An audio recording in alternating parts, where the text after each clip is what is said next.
A special thank you to each of our subscribers who make this channel possible. Here's today's story.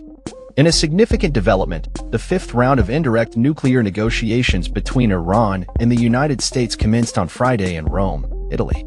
Chaired by Iranian Foreign Minister Seyed Abbas Araqchi and U.S. Special Representative for the Middle East Steve Witkowski, with Oman serving as a mediator, the talks aim to address the long-standing tensions surrounding Iran's nuclear program.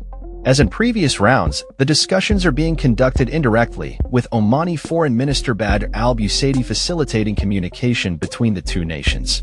A central issue in this round of negotiations is the contentious topic of uranium enrichment.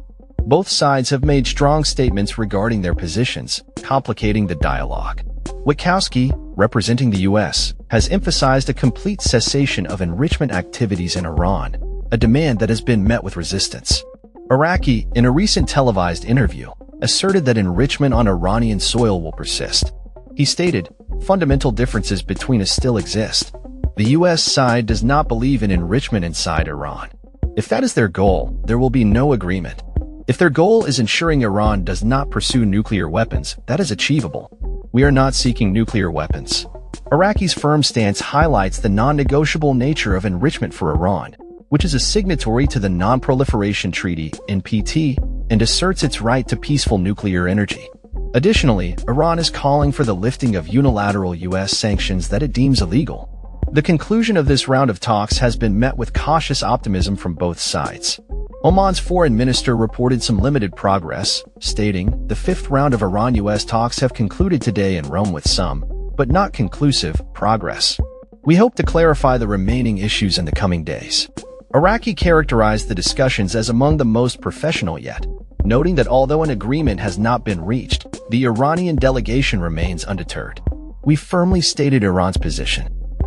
The fact that we are now on a reasonable path, in my view, is itself a sign of progress," he remarked. Despite the ongoing negotiations, both parties have adopted a tough public stance, particularly regarding Iran's uranium enrichment levels, which have been raised to about 60%. Well above civilian needs but below the threshold for weaponization. Supreme Leader Ayatollah Ali Khamenei criticized U.S. demands, labeling them as excessive and outrageous, and expressing skepticism about the potential for fruitful negotiations. The U.S. Secretary of State has acknowledged the complexity of reaching an agreement that would allow Iran to maintain a civil nuclear energy program without uranium enrichment. The recent imposition of new sanctions by the U.S. on Iran's construction sector has further complicated the atmosphere surrounding the talks. Araqchi responded to the sanctions by stating, "Zero nuclear weapons equals we do have a deal. Zero enrichment equals we do not have a deal. Time to decide." The discussions also face hurdles beyond uranium enrichment, with the U.S. wanting to address Iran's ballistic missile program, which Tehran insists is a separate issue from its nuclear ambitions. The stakes are high for both nations, as the U.S. aims to prevent Iran from developing nuclear weapons that could incite a regional arms race.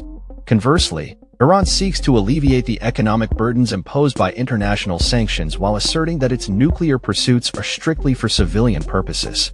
The backdrop of these negotiations is fraught with tension, particularly after former President Trump withdrew from the Joint Comprehensive Plan of Action, JCPOA, in 2018.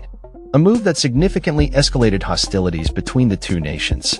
Since then, Iran has ramped up its enrichment activities and has vowed to defend itself against potential attacks.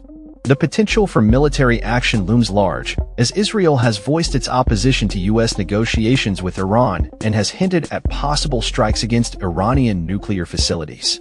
Araqchi has warned that the U.S. would bear responsibility if Iran is attacked. Analysts suggest that threats of military action serve as leverage to compel Iran to negotiate. Observers note that the U.S. does not desire a full-scale war, understanding the complexities and potential consequences of such an escalation. As the talks progress, the world watches closely, hoping for a resolution that balances Iran's right to peaceful nuclear energy with international security concerns. The next steps in this diplomatic endeavor will be pivotal as both sides navigate the intricate landscape of nuclear negotiations. That's all for this story. We upload videos every day covering many different subjects, so hit that subscribe button to stay informed. Thanks for watching.